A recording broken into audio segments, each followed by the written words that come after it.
Uh, This is the beginning of Liberation Day in America. We're going to take back just some of the money that has been taken from us by people sitting behind this desk or another desk that's not quite as nice, but they have their choice of 7, as you know. And we're going to charge countries for doing business in our country and taking our jobs, taking our wealth, taking a lot of things that they've been taking over the years. They've taken so much out of our country, friend and foe, and frankly, friend has been oftentimes much worse than foe. And this is very modest. And what we're going to be doing is a 25% tariff on all cars that are not made in the United States. If they're made in the United States, there's absolutely no tariff. We start off with a 2.5% base, which is what we were at, and we go to 25%. And basically, as you know, and as you've been seeing, not reporting as accurately as it should be reported because it's a massive story. Business is coming back to the United States so that they don't have to pay tariffs. And I think also because of November 5th, the election, they're very happy. AI is coming back to levels that nobody's ever seen before. It's a new, sort of a new business, I guess, when you think about it. But it's plants are going up all over the United States, and many of them have already been started. We're getting early electricity taken care of. We're getting permits very quickly for them, and we're going to make their life very happy. They're coming in with tens of billions of dollars.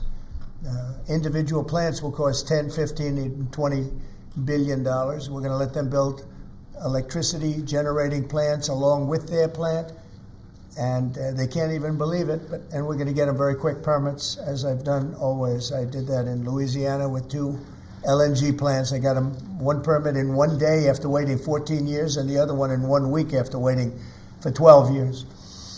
But this is very exciting to me. This is the automobile industry, and this will continue to spur growth like you haven't seen. Before I was elected, we were losing all of our plants. They were being built in Mexico and Canada and other places. Now those plants largely have stopped, and they're moving them to our country. In Indiana, the great state of Indiana, I love Indiana. Honda is building one of the biggest plants anywhere, and they've just started. They wouldn't have done it without this. In all cases, they wouldn't have done it without what we're doing. So we'll effectively be charging a 25% tariff. But if you build your car in the United States, there is no tariff. And what that means is a lot of foreign car companies, a lot of companies are going to be in great shape because they've already built their plant, but their plants are underutilized, so they'll be able to expand them inexpensively and quickly. But others will come into our country and build, and they're already looking for sites. They're looking for mostly sites. They don't want to take the old buildings that are empty and falling down. They want to build new, and there's tremendous action. There is likewise for other companies and countries, like the chip making process. Your chip bill was a disaster done by Biden. All he does is give tremendous amounts of billions of dollars to chip companies that will do nothing with the money. They're not going to use the money here. They're going to just keep it. They have plenty of money. The one thing they have is they have a lot of money. In our case, all we're doing is saying you can't come in unless you build here. And the largest chip company by far is manufacturer from Taiwan is building here, and it'll give us almost 40% of the chip market just with that. They're spending almost $200 billion in the United States to build a plant, and they've almost started. They'll be doing much of the work in Arizona. So we have a lot of exciting things, but to me, this is one of the most exciting. Now, outside of one specific day, and that's Liberation Day. That's the real Liberation Day of America, and that's going to be in April 2nd, and I look forward to it. We'll have a little news conference. We'll talk about it, but this is very exciting. So we're signing a executive order today that's going to lead to tremendous growth in the automobile industry. As you know, the electric mandate that we did allows you to buy a car now with electric or gasoline-powered or hybrid. You can buy any car you want. We had it so that within a short period of time, you had to buy all electric, and the country could never provide the money necessary to build all of those power plants that you would need all over the country. As you know, in the Middle West, they built 8 power stations. That's like the size of this desk or smaller. And they ended up spending $9 billion on 8. And of the 8, 4 of them didn't work. And we're not doing that. So you can buy electric, or you can buy gasoline, or you can buy hybrid, or you can buy whatever you want to buy. And that's the way it should be. The market's going to determine that. And you're going to see prices going down, but it's going to go down specifically because they're going to buy what we're doing, incentivizing companies to, and even countries, but companies to come into America and build. And we're already setting records for new plants. I think the new plant number, the tally is just within a period of a few weeks. It's very large. I want to be accurate. It's very large. And I'd like to ask Will just to come and give some of the basics, and then I'll sign it, and it's off to the races. I think our automobile business will flourish like it's never flourished before. Yes, please, Will. Thank you, sir. As you stated, we've prepared for your attention a proclamation imposing a 25% tariff on foreign-made cars and light trucks. This is in addition to tariffs that are already in place on those goods. In addition to, as you said, spurring increased domestic manufacture of cars and trucks, we expect that these tariffs will result in over $100 billion of new annual revenue to the United States of America in tariff revenue. I think ultimately we could probably anywhere from $600 billion to $1 trillion will be taken in over the relatively short-term period, meaning a year from now, but starting right away. I think we'll go from 600 to $1 trillion within 2 years. And I think we'll be right from the beginning, we're going to be at a very high number, right from the beginning. And right from the beginning, you're going to have a lot of construction jobs, but you're also going to have a lot of automobile jobs. So this is very exciting, but it's also exciting because of what's happening with other aspects. We're going to be doing tariffs on pharmaceuticals in order to bring our pharmaceutical industry back. We don't make anything here in terms of drugs, medical drugs, different types of drugs that you need, medicines. It's in other countries, largely made in China, a lot of it made in Ireland. Ireland was very smart. We love Ireland. But we're going to have that. We're going to have lumber. We're going to free up some of our land. And you'll be able to meet a lot of other standards like fire cuts. If Los Angeles had fire cuts, which they didn't have, that's a gap of half a football field between areas. You wouldn't have had the fires. They would have been contained. But you have fire cuts. And by the way, you sell that wood for a lot of money, a lot of profit is made from that. But we're going to be doing lumber. We're freeing up our land so that we don't have to use outside sources of lumber. Energy, we're doing fantastically well at. The energy prices have been coming down rapidly as we increase supply, and we've already done that. We have Chris and Doug are doing a fantastic job in that. That's Department of Energy and Department of Interior. And they're working together hand in hand because Interior has the land and Energy has the ability to do the drilling and do what they have to do. Our coal areas are going to be opened up for clean, beautiful coal. Germany's opening up many coal plants now. They tried the wind and it didn't work. They almost went out of business. They almost went bankrupt. They tried wind, which is a disaster because it's too expensive and it doesn't look good, kills all the birds, a lot of problems. But Germany is now building a lot of coal plants. China is building one a week, think of that.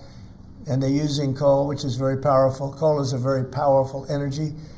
And we're opening up our coal mines again, and we're going to do, I call it beautiful, clean coal. The technology is so good now that coal can give you tremendous power. At the same time, it can be very clean. But we're also obviously doing oil and gas and various other things. You can do pretty much whatever you want. We don't like the wind because we think it ruins the landscapes, the plains, ruins them. And it's got a lot of problems. It's also by far the most expensive energy. It looks horrible in the oceans. It's dangerous in the oceans in terms of navigation. And if you look at what's happening with whales, in one area, they lost 2 whales, like in 20 years, washed ashore. And this year they had 17 wash ashore. So there's something happened out there. There's something driving the wheels, a little bit loco, but they lost 2 in 20 years, and now they lost 17 in a short period of time. So it's something wrong out there. So this is very exciting. This is going to lead to the construction of a lot of plants, and in this case, auto plants. And you're going to see numbers like you haven't seen, both in terms of employment. It takes a little while. You're going to have great construction numbers initially, and then you're going to have a lot of people making a lot of cars. And one other thing, we have the Speaker of the House with us, who's doing a fantastic job. And where's Mike? And we're trying to get approved. Mike, thank you very much for being here. We're trying to get approved, if we can. If you borrow money to buy a car, you're allowed to deduct interest payments for purposes of income tax, but only if the car is made in America. So if the car is made in America, you get a loan, you can deduct the interest. That's a big saving. A lot of people in that part of the world, in terms of buying cars, a lot of them don't think in terms of deductions. People that think in terms of deductions are very wealthy people, but people are going to start understanding what a good deduction is all about. So when you get a loan to buy a car, and I think it's going to pay for itself. I don't think there's any cost. I think you're going to have so many cars built, but you're only going to get that deduction of interest if the car is made in the United States of America. So I'm going to sign this, and Mike, I hope you can get that, because I think it's going to be amazing in terms of the number of cars that are going to be made because of it. And I want to thank Howard Lutnick, our fabulous commerce chairman. That's what he is. He's a chairman. He's a very successful guy, a great guy. And we have a big day, Howard, coming up next week. It's going to be good. That's Liberation Day. That's going to be on the 2nd, and that's going to be reciprocal. And I think people will be impressed. We're going to be very fair. We're going to be very nice, actually. We have not been treated nicely by other countries, but we're going to be nice. So I think people will be pleasantly surprised, but it's going to make our country very rich, because we're the piggy bank that everybody steals from, and they've been doing it for many years, for decades, so we're not going to let it happen. So, but we're going to treat people very nicely. We're going to treat other countries very, very nicely, and I think it's going to have a very positive effect on everybody, including those other countries. So I'll sign this, and we will see you again on April the 2nd. In terms of this, it's going to be another round, and it's about making America great again, making it strong and prosperous again. Thank you very much. So Mr. President, on tariffs. Next about tariffs, Mr. President, on the car tariffs, how do you assure that a car coming into the country is fully built? Could an automaker in Germany say, leave the tires off a car? Yeah, we're going to have very strong policing, and it's pretty easy to do. If parts are made in America and a car isn't, those parts are not going to be taxed or tariffed. And we'll have very strong policing as far as that's concerned. For the most part, I think it's going to lead cars to be made in one location. You know, right now, a car would be made here, sent to Canada, sent to Mexico, sent all over the place. It's ridiculous. So this is a very simple system. And the beauty of the 25, it's one number. It's not up or down depending on the cost of the car. It's one number. And that number is going to be used to reduce debt greatly in the United States and to build things, reduce taxes. I mean, basically, I view it as reducing taxes and also reducing debt. And within a fairly short period of time, I think we're going to have a balance sheet that's going to be outstanding. Yeah. How do you assure Americans then that this will not cause a long-term increase in prices? Well, look, I think we're going to have a market the likes of which nobody's ever seen before, not in this country. You know, we had the best market ever in my first term. It was the strongest market ever, the best economy ever.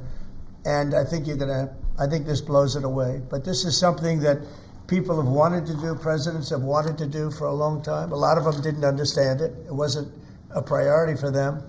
But foreign countries understood it very well. And they've really ripped us off at levels that nobody's seen before. But that's not going to happen. Mr. President, is this for today or on April 2nd, the auto tariffs? Say it? Do these auto tariffs go into effect today or on April 2nd? They go into effect on April 2nd. We're signing today. It goes into effect April 2nd. We start collecting on April 3rd. Mr. President, how many more sectoral tariffs are coming in on April 2nd? What does that mean? Any more tariffs on any other sectors on April 2nd, for example, chips or pharmaceuticals? Not then, but we will be putting a tariff on lumber. We, as you know, have a tariff already on steel and on aluminum of 25%, and we're taking in tremendous amounts of dollars. More importantly, our steel factories and aluminum factories are roaring. They're starting to roar.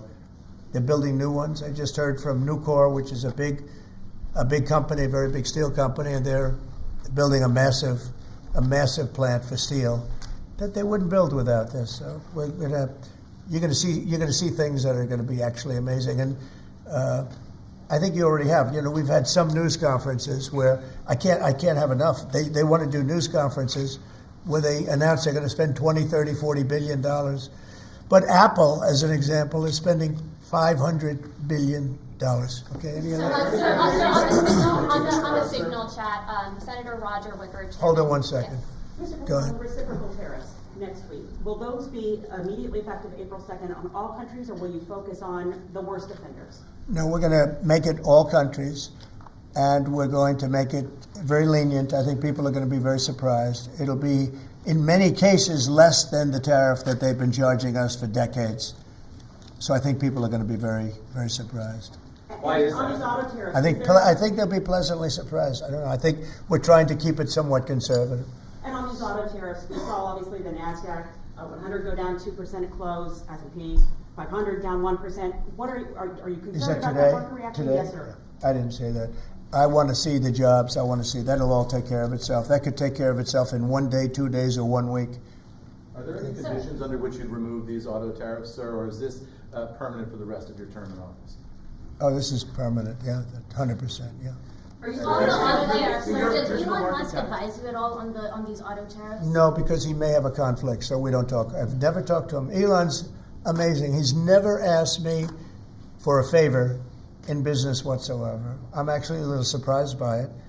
I might do it, I might not do it. I do what's right, and he'd want me to do what's right. No, he's a patriot. He has never, you know, these are big deals we're talking about. This is probably nothing like this. And I've never had Elon come and say, would you do me a favor with the mandate or the electric mandate or anything. He's never asked me for anything. Sir, also, what's your response to Republican lawmakers who have said today that your administration should take more accountability and not downplay what's happened with Signal that we've seen in these messages today? Well, I don't know about downplaying. The press upplays it. I think it's all a witch hunt, that's all. I think it's a witch hunt. I wasn't involved with it. I wasn't there, but I can tell you the result is unbelievable because the Houthis are looking to do something. They want to know, how do we stop? Can we have peace? The Houthis want peace because they're getting the hell knocked out of them. It's been very, very strong.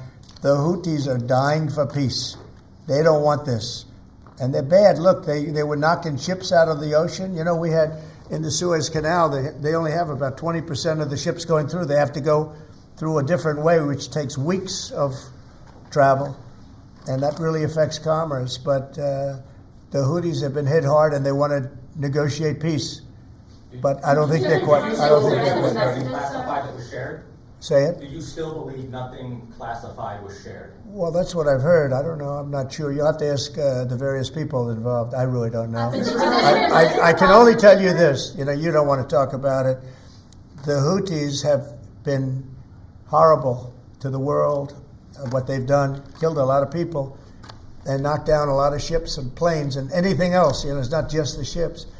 And they have been hit. They have been hit harder than they've ever been hit. And they want us to stop so badly, and they've got to stop. They've got to say no mas. But I can only say that the attacks. It's attacks every day, every night. It's not just the one. You're talking about one. The attacks have been very successful, even beyond our wildest expectations. We've hit them very hard, very successfly. And we're going to do it for a long time. We're going to keep it going for a long time. Senate Republicans have said that they would formally ask the administration for an Inspector General report on the Signal issue. Will you agree to that? It doesn't bother me. I don't know. I want to find if there's any mistake or if Signal doesn't work. It could be that Signal is not very good. You know, it's a company. Maybe it's not very good. I think we'd rather know about it now. There was no harm done because the attack was unbelievably successful that night, and it has been unbelievably successful every single night for the last 4 or 5 nights. So, And you're responding. and that's the thing that you should be talking about. This is something that should have been done by sleepy Joe Biden, but he was asleep at the wheel, other than when it came to stealing money, of course.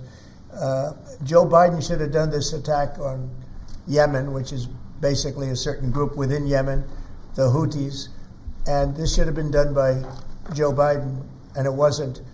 And that's caused this world a lot of damage and a lot of problems. So he's responsible, but he's also overseeing the investigation to find out what went wrong, maybe. Who's responsible? Mike Waltz says that he's responsible. Well, yeah, Mike Waltz, I guess he said he claimed responsibility, I would imagine. It had nothing to do with anyone else. It was Mike, I guess. I don't know. I was told it was Mike. But again, the attacks were unbelievably successul, and that's ultimately what you should be talking about, I think. So Mike he took responsibility for it. Should Secretary consider his position over this, Mr. Say it? Should Secretary Hegseth consider his position over the signal? Hegseth is doing a great job. He had nothing to do with this. Mr. President, Hegseth. How do you bring Hegseth into it? He had nothing to do. Look, it's all a witch hunt. Here we are talking about some of the greatest business deals ever made. The greatest companies in the world are moving into the United States, and you want to ask about whether or not Signal works. I don't know that Signal works. I think Signal could be defective, to be honest with you. And I think that's what we have to, because you use Signal, and we use Signal, and everybody uses Signal, but it could be a defective platform, and we're going to have to find that out. Mr. President, have you been briefed about soldiers in Lithuania? Say it? Have you been briefed about the soldiers in Lithuania who are missing? No, I haven't. Mr. U.S. President, President. have you spoken, sir, with the big 3 automakers about these tariffs? What was their reaction? I have. What was their reaction? It depends on whether or not they have factories here. I can tell you, if they have factories here, they're thrilled. If you don't have factories here, they're going to have to get going and build them, because otherwise they have to pay tariffs. Very simple.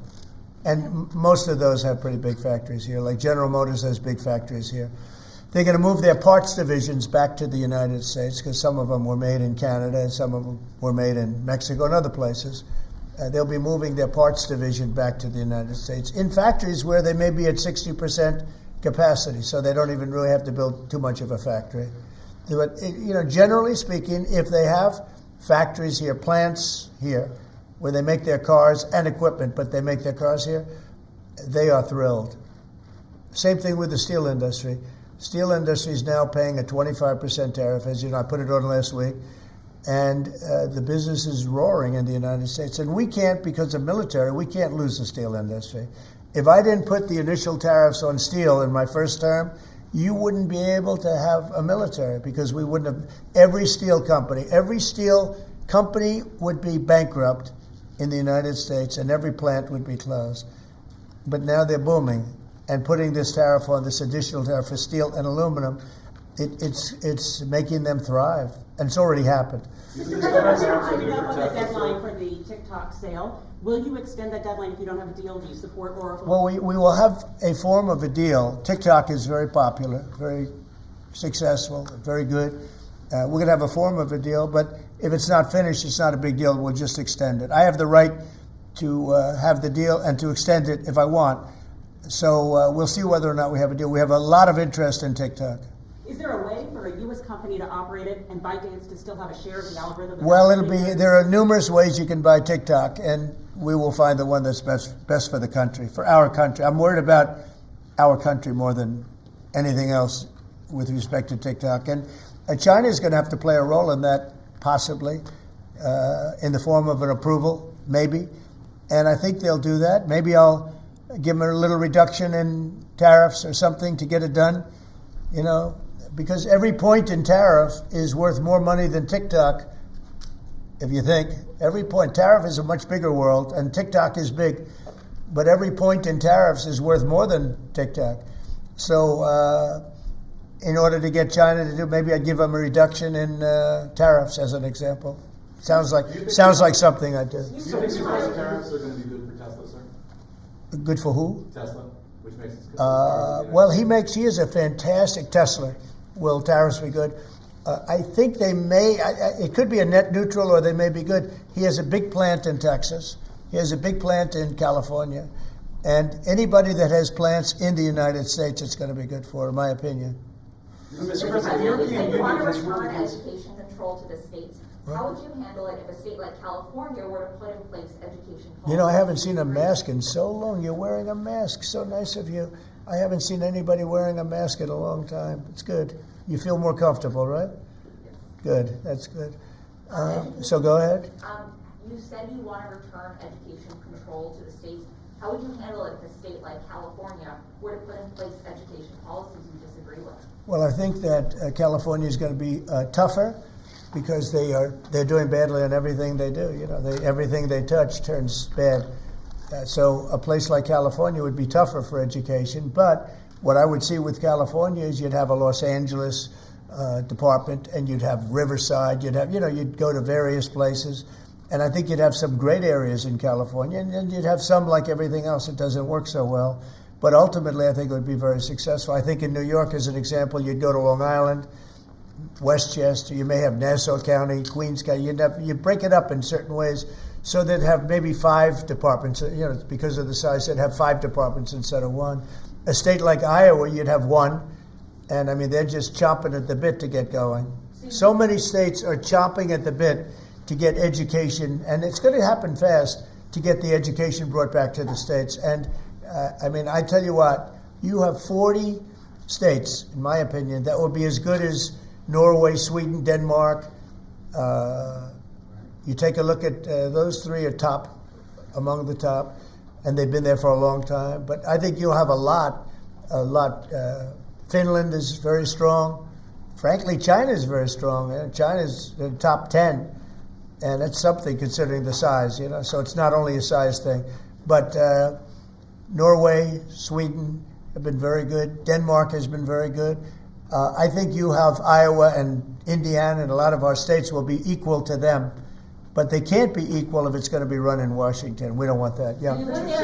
State Director Gabbard testified that any information that would indicate that the U.S. or its allies are going to make an attack should be classified. The Secretary of Defense has said that the information in those messages was not classified. Are you going to ask him to review whether it should have been, should flight times and sequences? Sure, I'll ask him to do. Sure, I would if it would be. You can view that 2 ways, frankly. There's a lot of ways to answer that question, but I'd certainly ask him to take a look at So it. they understand when they did this, in hindsight, should they have Well, there may be a problem with the platform, and if there's a problem with the platform, nobody should use it. You know, they could have a basic problem, but you know, I say it again: the attack was so successful, it was so lethal. Not that I'm looking for lethality. I wish we didn't have to do it at all, but they're shooting down our ships, they're shooting down our planes, and we can't allow that to happen. And again, this is something that should have been done by Biden a long time ago, or 1 or 2 more. What do you think of the Vice President's comments that he doesn't like bailing out the Europeans? Do you agree with that? Well, I understand where he's coming from. The European Union has been treating us very, very badly in terms of the VAT tax that they charge. They charge a tremendous VAT tax, and they don't sell our cars in Europe. They don't sell our agriculture in Europe. They don't let us do very much. They treat us very badly. One of the reasons I'm putting tariffs on is that reason. We take millions of their cars, BMW, Volkswagen, Mercedes-Benz. We take millions and millions of their cars. They take none. I don't know if they take any of our cars. And they have non-monetary tariffs where it's impossible for us to sell a car, almost, in Europe. And so I understand what he's saying. And same thing with NATO. When I got involved, these mostly European countries, as you know, we had 28 at the time, and only 7 were paid. And most of them were not paid. 20 some odd countries were not paid, or they were substantially less than they're supposed to be. And the United States was literally making up the difference in Europe, and it's very unfair. So I understand. I didn't know he made that statement, but if he did, I mean, I'm okay with it. It's I complain about it all the time. The European Union treats us horribly on trade, and NATO has treated now. I raised a lot of money for NATO, hundreds of billions of dollars. You were here last week when the Secretary General said without Trump, there wouldn't be a NATO, because I got them to pay money. It was unfair. The United States was paying 80, 90, 100%, okay? You said you're going to be more lenient than reciprocal next week? I think there'll be, I think if I did to them what they did to us, I think a lot of people would be very unhappy. Yeah, I think it'll be Are you concerned about much that? more lenient. I'm going to be much more lenient with regard to the tariffs that you'll see on April 2nd. I'm going to be much more lenient than they were with us. They were really bad with us. I tell you, they've treated us badly, and the president should have stepped up. They should have stepped up and done something, and they didn't do it. And hence we have $36 trillion in debt. Mr. President, you've criticized Jeffrey Goldberg. Have you asked your national security advisor how he had his phone number and his phone? We have asked a lot of questions, and we're going to try finding all those things out. No, I just know Goldberg is a sleazebag. You know, his magazine's terrible. He's just a guy that I never had a lot of respect for. How far are you prepared to go on Greenland? You said this morning that the United States needs Greenland. We need Greenland for national security and international security. So I think we'll go as far as we have to go. We need Greenland. And the world needs us to have Greenland, including Denmark. Denmark has to have us have Greenland. And, you know, we'll see what happens. But if we don't have Greenland, we can't have great international security. If you look at the ships outside of Greenland, China, Russia, places that we have to be there. If we're not there, we can't have national or international security. So I view it from a security standpoint, we have to be there. Mr. Vice President decided to join his wife instead of sending her. She was going to go solo to the dog sleigh race, and now he's going along on Friday. Who's going into Vice the... President, Agusha was going to go to Greenland on her own. I don't know. I'm not sure. I think you may have JD going, actually. Yeah. I don't know if they've split that up, but Usha's great. But I understand JD might be going. So So the European Union has voted or decided against Apple and Google during the Digital Markets Act, and they're the first U.S. companies they targeted with that. An Apple executive told me they believe that it's politically motivated because of the tariffs. on April the 2nd. European Union is suing a lot of our companies, like Apple, and they have a $17 billion judgment. And they're suing Google, they're suing Facebook, they're suing a lot of other companies. And they use that money just like a tariff. They go before judges that are very pro-European Union, to put it mildly. I have that same thing here, but I don't think the people are going to stand for it, Are they actually. using it as leverage? No, they're just taking advantage of American companies, and we're not going to let them do it anymore. Okay? Thank you very much, everybody. Thank you.